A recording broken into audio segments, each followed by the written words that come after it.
we first started Mafia 3, we knew that we wanted the city to be a main character. That's kind of the hallmark of the Mafia series in my mind, that, you know, again, the city is treated like a main character. So we started researching different possible cities that could be an inspiration for us, you know, kind of serve as the foundation.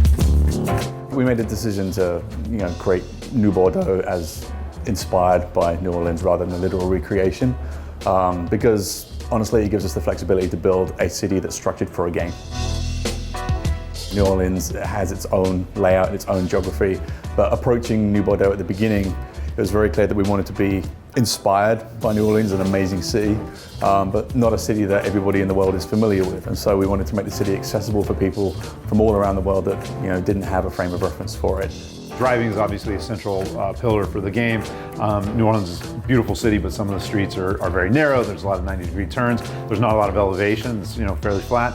So we knew that we were going to have to take some liberties with the city design just to support driving, make driving more fun. And, you know, probably more importantly, we also knew that with the story we wanted to tell, we didn't want to be beholden to kind of, you know, real world history of a real city.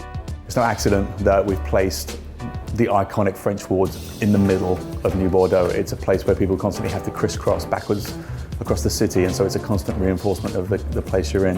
Whereas the city does have, you know, 9 districts plus the bayou. We wanted to continually reinforce that sense of the, you know, the turn of the century architecture, and sort of the whole history of the city from the 150 years it's been around. There's a huge history with the mob in New Orleans. In fact, it was one of the first cities where the Mafia took hold. So for us, that made it also a perfect choice. Mafia 2 was set in Empire Bay, which was an amalgamation of several different cities. So we wanted to kind of continue that trend too, of creating a fictional city within the real world. New Bordeaux is a fairly large city in terms of as far as games go, but I think what's more important is the diversity of the city. It is 9 districts plus the bayou.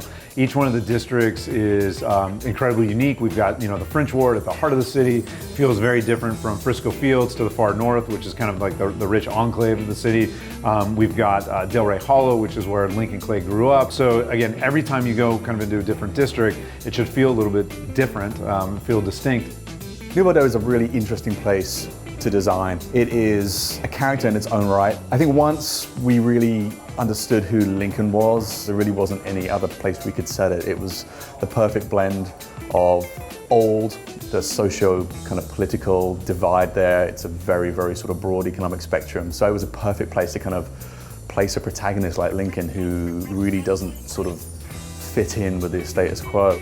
It's, you know, kind of come together, and it's the story we wanted to tell and the city we wanted to create and the gameplay we wanted to create. So I think this might be the first time in my career that I actually feel that way, where you know, kind of the vision was fully realized and we were able to kind of, you know, deliver that all, and I'm super excited for people to play it.